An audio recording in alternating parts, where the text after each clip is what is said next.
Hey yo, what's up with y'all? How y'all doing? In today's video, we will be going over the new settings that's been added to Fortnite. For the most part, this video will be a refresher for everything that you need to know. I'm going to explain everything short and simple. That way you can jump back into the game and try all of this out yourself. Also, I wanted to say congratulations. Oh my god.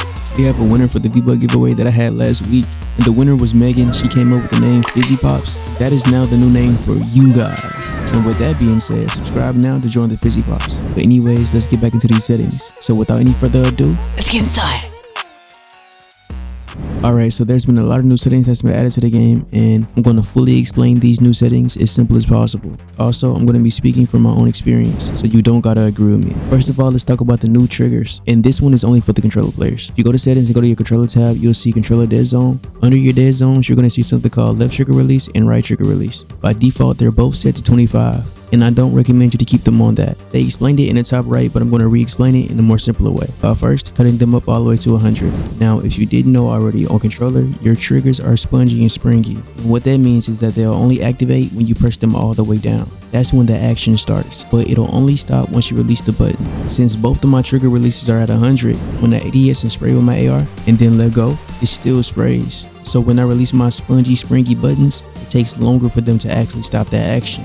And you can tell there's a big delay when I ADS. Basically, it just adds delay to every action that you want to stop doing. Once I release, it's still ADSing. It takes a little second for it to actually react. And if you didn't know, starting the action is just as important as stopping the action. For instance, let's say you play edit on release, right? And you want to be able to spam edit. The only problem with editing on edit on release is releasing. We can press and tap our buttons as fast as we can off pure instinct, right? Like no problem at all. But when it comes down to releasing, that's the problem. No one can actually release their buttons as fast as they can tap them. Nobody. That's not something you can train. Okay, now let's say I want to be a spam editor on edit on release, right? Of course, I can edit and select without a problem. I can even press them at the same time. But when it comes down to me releasing my select and edit button, it might be a little slower. And I might not be able to release them at the same time. But I do know I can spam tap them. And the fact that I can't fully time my releases, I lose somewhat of my control. And if you can't fully control something, you can't be consistent with it. This new trigger release setting helps with that. Because when you edit and select, the time that it takes for you to release your select button is cut in half. So when it's time for you to actually tap it again, it's like your finger is already off the button. Alright, now imagine trigger stoppers. And if you don't know what that is, when you're trying to use the triggers, they'll end up going halfway down, but they'll still be fully functional.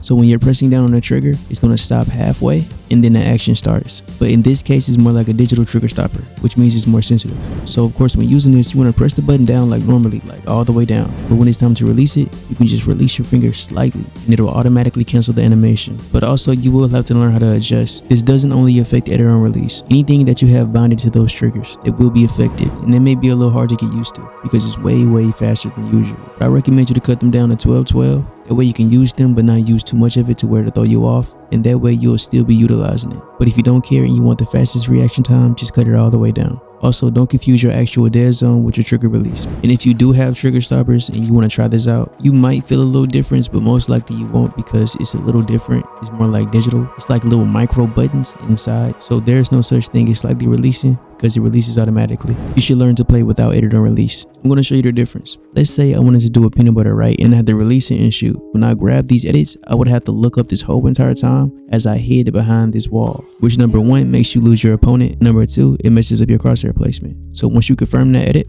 you have to look down, find them again, and you also have to reline your crosshair up just for the shot. And that also causes you to release your edit way earlier, exposing yourself to more damage. But if you didn't have it on, you could select these tiles, find them, release, jump up and shoot. And it's really good for Windows too. All you have to do is select, find a person, release, and shoot. And you also have enough time to get behind your edits. You don't have to rush it as fast. Alright, next is what I'm most excited for. You know how back in the day when scroll wheel reset was super OP and all the keyboard and mouse players had it, and it was pretty much nothing you can do about it? Now, controller players can do the exact same thing. This is way better because back then when we had a reset, we had to edit, reset, and confirm. Those are 3 steps that have now been turned into 1. And it may not seem like much, right? But imagine you're in a diagonal and somebody's about to make an edit on you, right? And what's your response? Now all you have to do is pull out your map and reset. That saves so much more time, and that way you can play off your reaction time. If you know what you're doing, you pretty much can't get shot. This works in all types of weird angles. This little weird wall edit, when you edit up to the side and you're covered, you can't see your wall. When you're trying to reset to cover your head, especially when doing a window edit and you don't want to get shot back, it's very helpful in a lot of these situations. So number one, off rip is going to make you a way better fighter. And this is what it looks like compared to resetting the old way.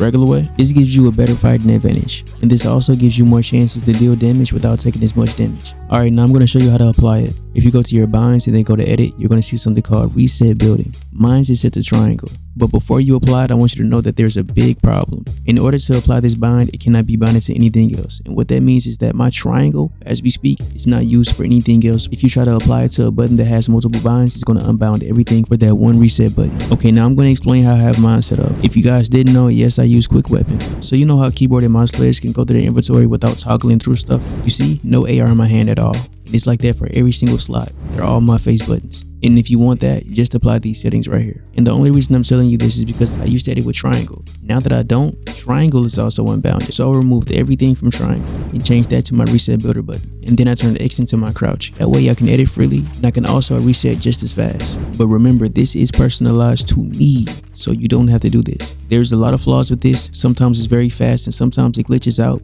But on the bright side, if you play paddles, this should be easy for you. And once you apply it, all you have to do is map that paddle to that D-pad button. And then for the most part, you should be straight. Also, before we change the topic, I wanted to let you know that for the best experience when using this, you want to make sure that you have reset builder choice on. So keep that in mind. That way you won't waste time holding the wall out first. Now we have legacy performance. If you don't know what that is, this right here uses performance mode but with DirectX 11. For me, this did up my FPS by like 10, but for y'all it might do a little better. But to make sure you take full advantage of this, follow these steps. All you have to do is go to your NVIDIA app, go to your drivers, make sure they're both up to date, your studio and your game ready one. After you do that, you want to go to system, go to performance. Basically what this does is overclock your computer.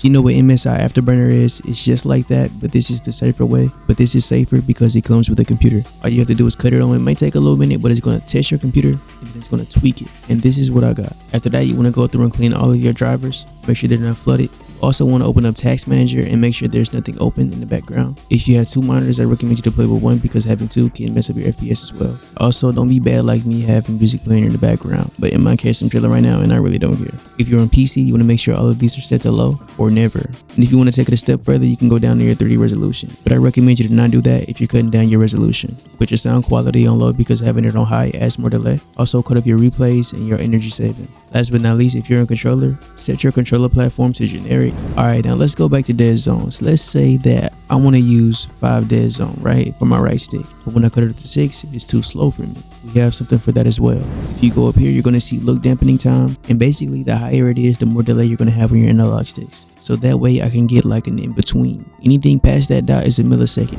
And milliseconds are extremely fast. So even if you have it up to like 15, you most likely won't even be able to tell. But it is there and it is working. And no, I do not recommend you to put it up all the way to 1 second. Also, I know this doesn't have anything to do with the new settings at all. I know a lot of you may think fast is better because you look faster. But the more lower it is and the more balanced it is, the more control you have. And of course, if you've been in your Sims for so long, eventually you'll know how to make it look faster. For instance, look at Reed. His edit and build mode are both 1.7. It's really slow. But if you watch him play, does it look slow? And no, I did not leave y'all. I know y'all been thinking, oh, he gone. He probably ain't never gonna post it. Nah, I'm still here. Also, I've been practicing without edit on release. And also for any future reference videos, if you see me messing up edits or like, looking a little choppy, it's because I'm still learning how to get used to it. But I'm pretty much there.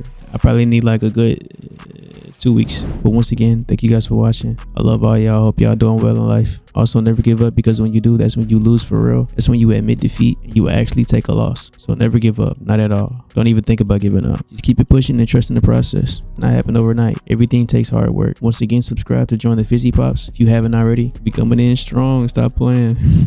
Also, shout out Megan again for that. Bye.